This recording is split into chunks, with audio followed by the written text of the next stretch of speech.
سلام، كنتمنى هاد الفيديو تلقاكم في أحسن الأحوال، وكنتمنى منكم أيضا دعم القناة طلبا وليس أمرا. في هاد الفيديو عندي لكم عجينة ديال البيتزا المعتمدة عندي، وهاد العجينة صراحة كتجي ممتازة.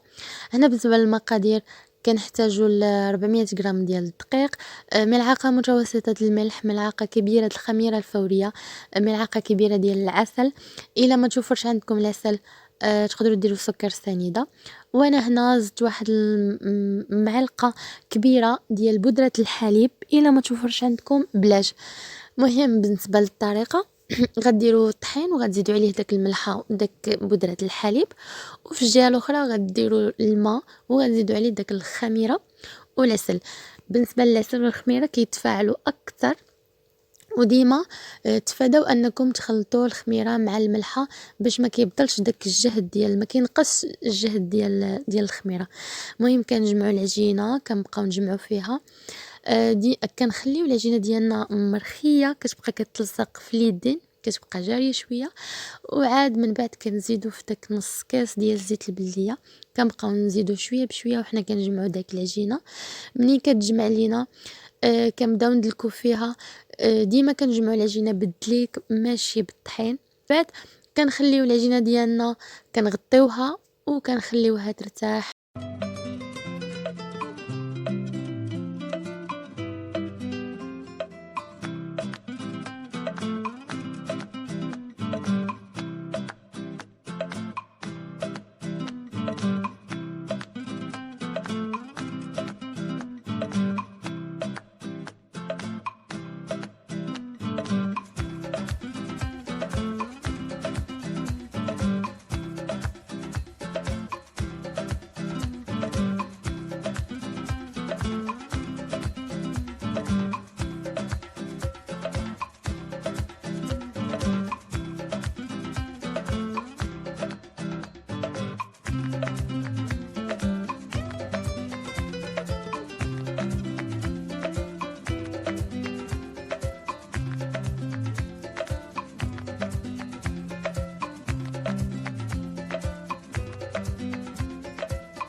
بالنسبه لاصوص طوماط من الاحسن توجدوها في الدار حسن ما تاخدوا هذيك لاصوص طوماط اللي كتكون جاهزه. هنايا غناخدو مطيشه غنحيدو لها داك الزريعه ديالها وغنحكوها ونزيدو ليها شويه الملحه شويه الابزار شويه الخرقوم شويه ديال التحميره والثومه والزيت وغنردوها طيب. المطيشه كتبغي الطياب مزيان، يعني غير خليوها طيب مزيان عاد استعملوها.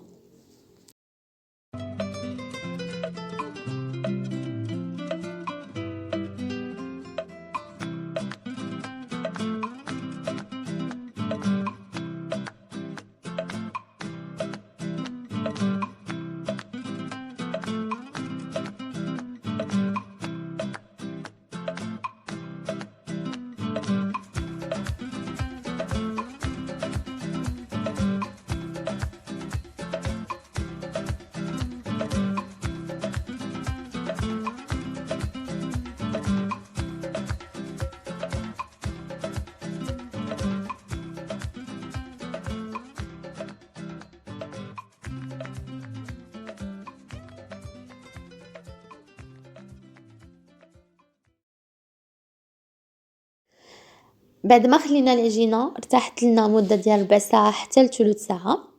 غنقسمها على زوج. بالنسبه اللي بغى يدير بيتزا وحده غيكتفي ب 200 غرام ديال الدقيق غتعطيه وحده. انا هنا درت 400 غرام ديال الدقيق عطاتني زوج.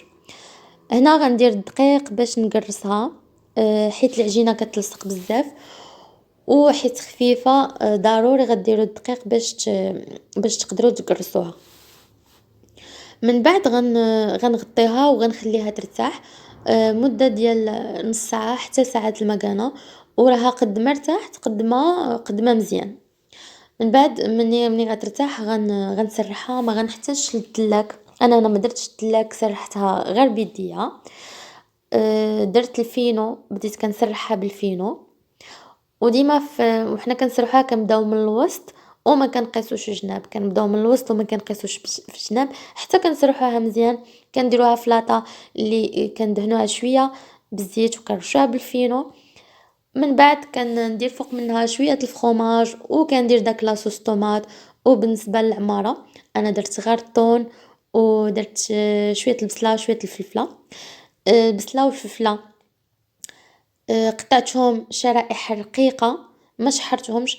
بلا ما تشحروا البصلة، غير قطعوها شرائح رقيقة، ما تحتاجوش انكم تشحروها. المهم انا درت غير الطون وشويه البصله شويه الفلفله والزيتون. درت من فوق منها شويه ديال الزعتر ودخلتها للفران. ومنين قربت طيب عاد زدت الفخوماج من الفوق باش تكغاتينا. المهم هاد العجينه هادي عطاتني جوج ديال البيتزات. بالنسبه للعجينه المقادير ديالها بسيطه وكتجي زوينه، كنتمنىكم تجربوها. كنتمنى هاد لا فيديو هادي تنال الاعجاب ديالكم. كنتمنى نكون خفيفه على قلوبكم. كنتمنىكم تدعموني باشتراك، كنتمنىكم تشجعوني بلايك، و كنتمنى لكم عواشر مبروكه وشكرا على المشاهده ديالكم.